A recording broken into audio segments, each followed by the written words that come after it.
And that's the whole story about stamp collection. Now on to the lighter side. We're going to be visiting our man on the street correspondent.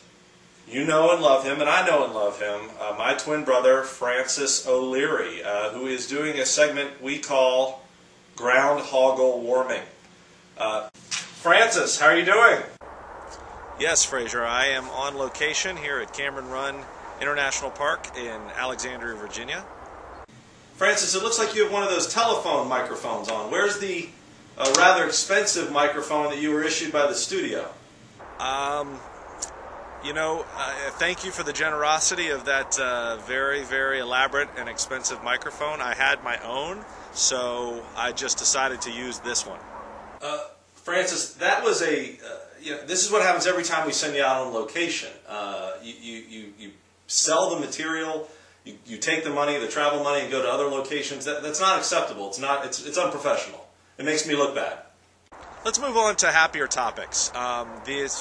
Tomorrow is February 2nd, Groundhog Day, as you know, and we are not here to just observe that furry meteorologist, but we are here to take matters into our own hands. As you know, the groundhog is tasked by God with predicting and determining whether we have an early end to winter. Well, this year, we are not going to leave it to chance as to whether he or she sees his or her own shadow. As you can see behind me, we have an elaborate light set up that will ensure that the groundhog does not see his shadow. When he emerges from the hole, his lair, we will be shining light in such a way where the shadow is, there is no shadow, irrespective of his own inclinations. Francis, correct me if I'm wrong, but if you put light on the hole, it's going to make it more likely, not less likely, that the groundhog is going to see a shadow, and we're going to have 6 more weeks of winter. I had thought of that, yes, Fraser. Yes, I had thought of that. So we do, in fact, have a backup plan. And I think it's, frankly, I've gone 6 of one, half dozen of the other as to whether that should be the front-up plan. And that is this. Let's say the lights don't work, as you're pointing out that they may not. The groundhog comes out of his hole. I grab him, and I take this blindfold, and I put it on his eyes, over his eyes.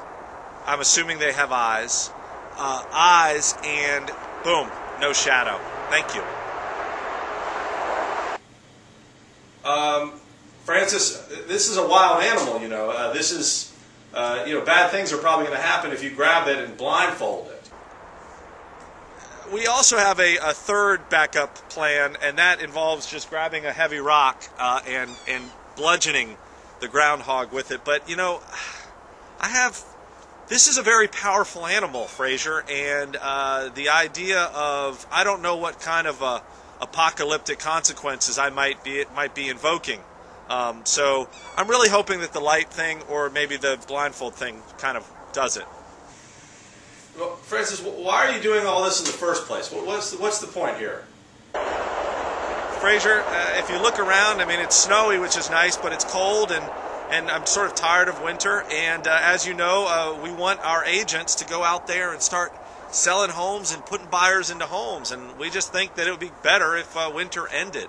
So this isn't about us and some sort of petty vendetta against a groundhog. Francis, thanks again. As always, a relatively interesting segment and a fairly ambitious plan to control the weather by either thwarting, abducting, or potentially destroying the groundhog. Thanks a lot, Francis.